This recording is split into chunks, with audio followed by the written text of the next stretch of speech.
My dad called me at the classified government agency where I work, telling me to go back home for an arranged date. The potential match seemed great on paper. Not only was he handsome, but also a renowned entrepreneur in the area. Before I left, my boss specifically instructed the airline to keep my identity confidential. I boarded the plane at the scheduled time and was about to take my seat when someone suddenly shoved me from behind. Before I could react, the person arrogantly pulled out a wad of cash. "I want this seat. Take the money and get lost." I suppressed my anger and retorted, "This is clearly the seat I reserved in advance. What gives you the right to kick me out?" Faced with my questioning, the woman looked at me with disdain. "What gives me the right? I'm Mr. Smith's personal assistant. In Bay City, even the birds in the sky have to answer to the Smith family. Got it?" I was stunned for a few seconds, then took out my phone and called my potential fiancé. "I heard from your company that the Smith family can do whatever they want in Bay City. Is that true? If it weren't for my dad's sake, I wouldn't have even bothered making this call." Stealing my reserved seat wasn't something that could be resolved just by throwing money at it. If the person had a decent attitude about it, I might have been willing to let it slide. "I'm busy. What do you want?" The voice on the phone sounded very impatient. "Mr. Smith, I think you should ask your personal assistant what she's trying to do," I said, about to hand the phone over. But the call abruptly ended. I was dumbfounded. Is this how all rich people behave? Seeing this, the woman who stole my seat had a smug grin plastered across her face. "Oh my, I thought you were so impressive. Turns out Mr. Smith can't even be bothered to talk to you." Seeing I was only in my early 20s and dressed simply, she clearly didn't take me seriously at all. "Miss, do you have any sense of decency left?" I asked. "You stole my seat, and I haven't even made a fuss about it. How dare you mock me on top of that?" I pointed to a flight attendant nearby. "There are air marshals on board. If you keep causing trouble, don't blame me for calling security." When she heard me mention security, she became even more brazen. "Listen here, you little brat, save your breath. This airline is owned by the Smith family. Do you really think anyone will help you?" She got more and more worked up as she spoke, spittle flying onto my face. I clenched my fists, instinctively taking a step back. "You keep going on about Mr. Smith this, the Smith family that. So tell me, what exactly is your relationship to the Smiths?" As soon as I finished speaking, she shoved me hard. "My relationship with the Smiths is none of your damn business. Now get lost. If you don't leave right now, I'll make sure you never get off this plane." Having spent years in a government agency with minimal outside contact, I had no idea how to deal with this kind of shrew. Seeing her arrogant attitude, my anger levels were rapidly rising. "You steal my seat and now you're threatening me? Who do you think you are, the Queen of England?" As soon as I said that, the other passengers on the plane gasped in shock. "Holy crap, this girl's got some nerve. Daring to insult Ms. Zhang like that. She must have a death wish. It's just a seat. What's the big deal about giving it up? If she really offends them, she'll be the one to suffer." Man, talk about bad luck. Of all people to run into, it had to be Yasmin Zhang. She's Mr. Smith's right-hand woman. As the murmurs from the crowd grew louder, Ms. Zhang's expression became even more smug. "You little bitch, how dare you insult me? Do you have a death wish?" Faced with her threats, I couldn't care less. In fact, I found it almost amusing. "Ms. Zhang, I suggest you watch your language. If you really piss me off, not even your boss will be able to deal with the consequences. Watch my ass." After cursing at me some more, she seemed to feel it wasn't enough. She rolled up her sleeves and charged at me again. "What, Ms. Zhang? Resorting to violence at the drop of a hat, are we?" She swung at me several times but couldn't even touch the hem of my clothes. She instantly became furious. "You little brat, try dodging one more time. I'll call Mr. Smith right now. Just you wait." I didn't fight back against the secretary's repeated provocations, only dodging.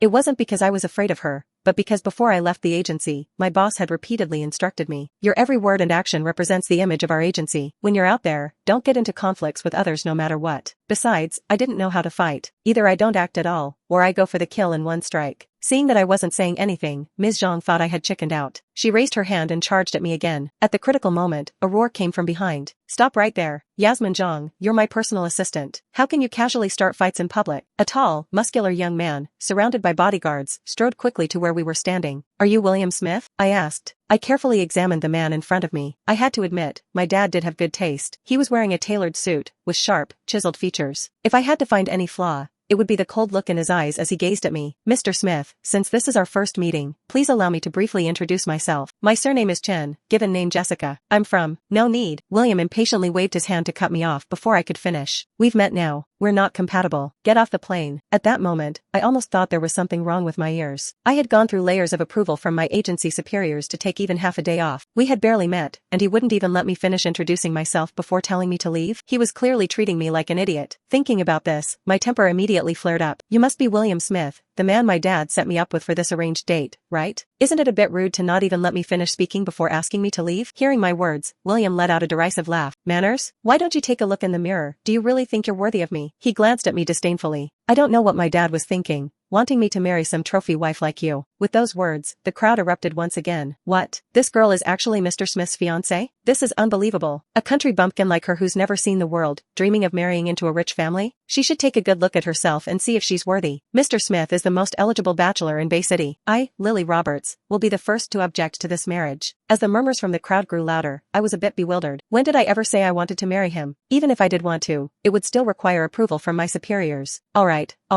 I'm a trophy wife, you're the young master. Happy now? I said. Since Mr. Smith isn't interested in me, I'll just leave. However, I suddenly changed my tone. This first-class seat was reserved in advance by my agency. It's not something just anyone can sit in. I had barely finished speaking when Yasmin immediately stepped forward. You little bitch, trying to act high and mighty in front of Mr. Smith, huh? The entire plane belongs to the Smith family. What right do you have to refuse? Seeing this scene, I finally understood the true meaning of the word bootlicker. Ms. Zhang, I just want to sit in my own seat. What does it matter who owns the plane? As soon as I finished speaking, William immediately became displeased and took out his phone. It's just a first-class ticket. I'll pay 10 times the price. I'll give you $100,000. Now disappear and don't let me see you again. I curled my lips into a smile. Well, since Mr. Smith is being so sincere, I suppose I'll have to reluctantly accept. Just as I was about to turn around, Ms. Zhang suddenly shouted at me. Stop right there, you little bitch. I paused mid-step and slowly turned back. What's the matter? Has Ms. Zhang changed her mind? Yasmin gave me a sinister smile and whispered something in William's ear. The next second, the so-called youngest billionaire in Bay City exploded in anger. Yu Chen, how dare you lay hands on my people? From Yasmin's expression, I guessed she must have said quite a few bad things about me to William. I have to say, her tactic of using others to attack me was flawless. Based on the first impression William had of me, I knew that no amount of explanation would work. I simply couldn't be bothered to waste my breath. Whether I laid hands on her or not doesn't matter anymore. Just tell me what you want to do about it. William seemed surprised that I was so unapologetic. There was a hint of astonishment in his eyes. What else can be done? You need to apologize, of course. I raised an eyebrow slightly, a faint smile on my lips. An apology is definitely not happening. Why don't you come up with another solution? $1 million.